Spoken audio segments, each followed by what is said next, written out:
Təbii ki, aşkarlandı, ürəkdə bir qüsur, böyük bir, tutaq, doktorda bir şübhə yaranır, təsbit edərkən və göndərir sizə. Siz orada ciddi bir gedişatın olduğunu təsbit edirsiniz.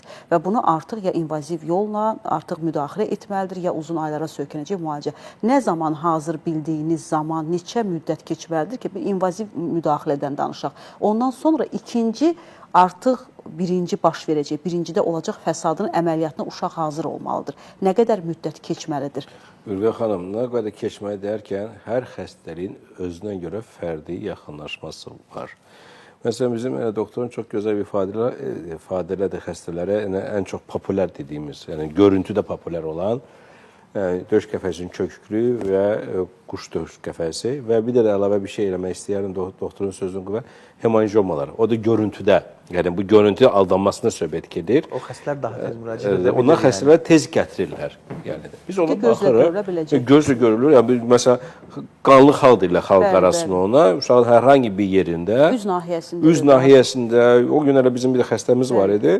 Keçən həftə söhbətçidir. Yanaqda idi, səhv salınmaz. Yanaqda olur, qulaqda, gözün üstündə. Hər yerdə ola bilər. Yəni də valideyn axı tədirgin olur. Bu qanlı xal nə deməkdir?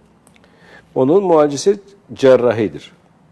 Cərrahların işidir, bizim deyil. Ancaq orada istifadə etdiyi dərmanlar var ki, məsələn, elə deyəlim ki, məsələn, yəni oraya keçmədən antibiotik içirsən. O bir yerə fayda edərkən, bir yerində fəsad yaradır. Məsələn, amoxicillin içirsən, misal verirəm sizə, firma adını demirəm, yəni ishal yarada bilər, panos yarada bilər, dərmanın yan təsiridir. İndi bu cərrahlarda istifadə etdiyi dərman var ki, hansı ürək döntüsünü zəiflədir. Və bunlar doğal olaraq özünə hörmət edən mütəxəssis hər zaman işi başlamadan öncə hər tür fəsadi genel olaraq dəyərləndirir. İndi bu uşaq cərrah, o uşaq ürəyə dəyərləndirməzsə, o dediyimiz dərmanı versə, bəlkə o uşaq ürək döntüsü zəifdir. Bəlkə o dərman onu ölmədə apara bilər. Ona görə də bəzi bizim ortaq xəstəliklərimiz var ki, biz bilgiyə qərar veririk. Onlar bizdən fikri soruşurlar ki, doktor, mən bu dərmanı verəcəm. Sizin bir kardiolog açısından sakıncası varmı, yoxmu?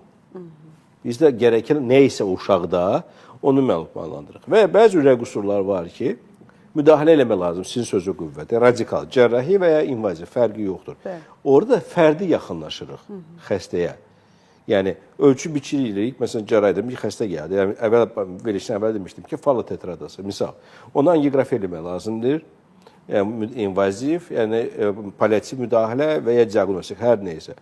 Biz onlarda da fikir alırıq ki, mənim işim qabaqdadır, yoxsa sənin işin qabaqdadır. Hansı xəstənin daha fayda olacaqsa... Bəli, təhlükəli olanı önə alırıq. Önə alırıq. Deyəlim ki, bunlarda anal arteriyasında bir uşaq varsa, təbii ki, o işini daha erkən görəcək. Bizim tövsiyələrimiz ürək qüsuru varsa, fikrimizi eləyə bildim. Ona görə də bu tür şeylər, təəssüf ki, ikimiz də qüsurlarla məşğul oluruq. Yəni, insan orqanı, cərrahisinin daha çox fəsadları qüsurlarlandır.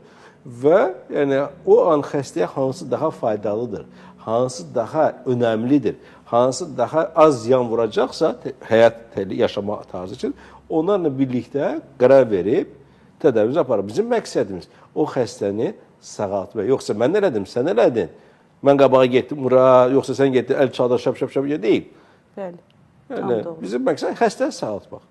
Valideynə düzgün yol göstərmək. Yəni, nəticə olaraq keyfiyyətli nəticəni, effektiv nəticəni ortaya qoymalıdır. Ona görə də ya invaziv ya da cərrahi bizim sektorda, bizim profilə gəlincə, biz xəstə hansı daha uyğundur, hansı daha lazımdır, onu qərar veririk. Yoxsa valideyn istəyi ilə deyil yəni bunlar. Doktor, hər anadan gəlmə ürək qüsuru ilə doğulan uşaqların mütləqdir ki, yolu cərrahiyyədən keçir. Bizim belə kontingent xəstələrimiz var, təxminən bir 20-25% qüsurlar öz-özünə bərpa olunur. Öz-özünə keçib gedir yəni. Və ya takib alır həyatın sonuna qədər.